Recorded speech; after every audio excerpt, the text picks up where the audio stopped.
Dans Itinéraire Bretagne aujourd'hui, nous partons à la rencontre de ces gens attachés à leur vie à la campagne. Nous sommes entre Guingamp et Rennes, à moins de 20 minutes de la mer. Eux sont natifs d'ici ou bien ils ont tout quitté pour y poser leurs valises. Ils aiment la tranquillité des lieux et se sont parfois embarqués dans des projets fous pour pouvoir vivre ici. J'étais dans le nord de la France, enseignante puis directrice d'école. Mon métier m'a passionnée. Je pense que j'ai fait toute ma vie à l'école. Et au moment de la retraite, je n'avais pas envie de partir. Et c'est vrai que l'idée de vivre dans une école m'a tout de suite emballée. Je n'ai que des bons souvenirs. Nous avons cherché pendant 1 an une école pas trop loin de la mer. On en a visité plusieurs. Et quand on a découvert celle-ci, je pense qu'à ce moment-là, j'ai su que c'était la bonne. Quand Caroline et Marc visitent l'école Sainte-Anne pour la première fois, elle est à l'abandon. Les derniers élèves sont partis depuis plus de 5 ans. Il a fallu 2 ans de travaux acharnés et beaucoup d'imagination pour lui redonner vie et créer ces chambres d'hôtes à l'atmosphère de l'école d'autrefois.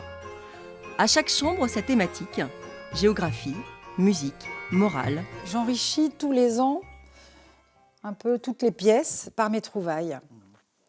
Alors il y a ça, puis après les gens d'ici m'ont apporté aussi des cartables, des règles, bureaux, photos, d'anciennes photos. Donc voilà, et les certificats d'études. Dernièrement, on nous a donné deux certificats d'études de personnes qui l'ont passé ici, dans cette école.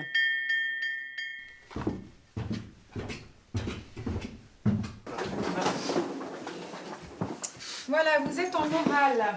Les gens de Châtellerault étaient très contents qu'il y ait quelqu'un qui reprenne le bâtiment et qui le restaure dans le respect des lieux. Ah, c'est une ancienne école catholique. Ah oui. Donc il y a quelques petits rappels. Il y a des restes. Les 5 chambres d'hôtes sont ouvertes depuis 3 ans. 2 gîtes seront aussi bientôt disponibles. Et les clients sont séduits. La décoration leur permet de remonter le temps. Ça rappelle quand même des petits souvenirs, très lointains. Parce que moi j'étais à l'école, dans une école assez de village déjà, à la campagne. Et puis bien ancienne, un peu comme ça, un peu dans ce style. On accueille des gens très différents les uns des autres, des étrangers, beaucoup de gens qui viennent d'ailleurs. On a plaisir à les recevoir, à leur raconter un peu l'histoire de l'école. Je crois que c'est resté un plaisir pour toutes ces personnes de retrouver l'école de leur enfance.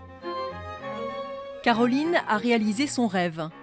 La maîtresse d'école est devenue maîtresse de maison d'hôtes dans une école.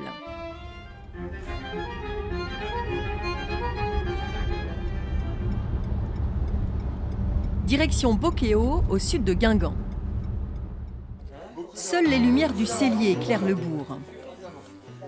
Jean-Jacques est derrière le bar depuis 27 ans. Dans une autre vie, le patron a été enseignant.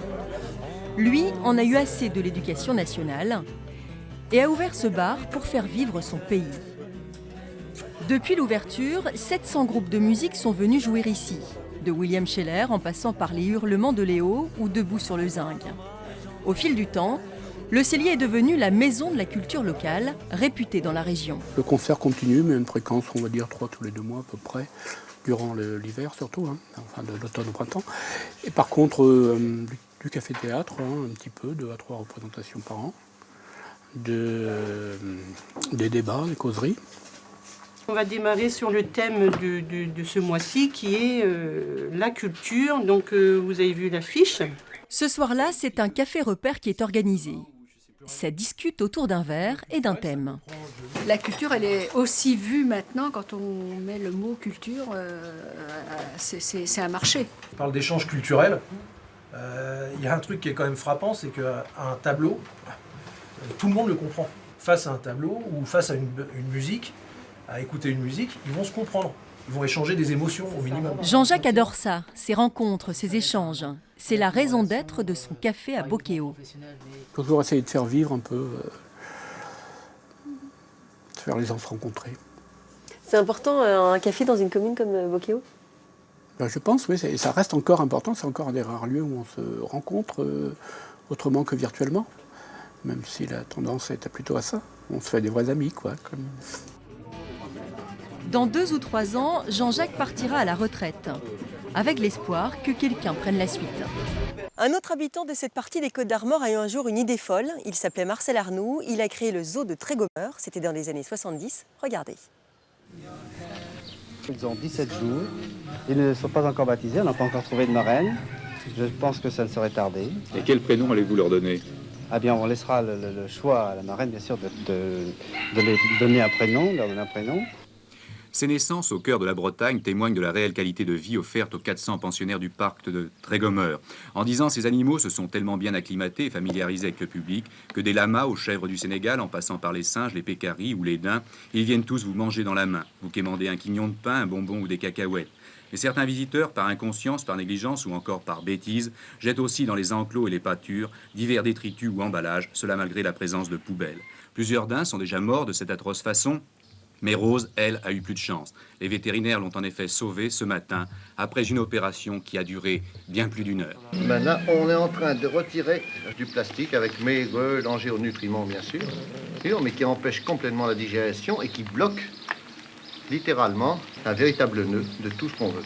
Le public français, hélas, n'a pas reçu l'éducation qu'ont reçu les étrangers. Ces Français ont besoin certainement d'une éducation et qui devrait commencer dans les écoles. Et je pense que ce sera un bien pour tous les parcs zoologiques français et pour la sauvegarde en général.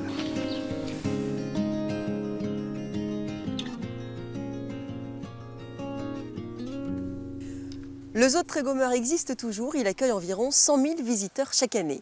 C'est la fin d'itinéraire, on se retrouve sur internet bretagne.france3.fr.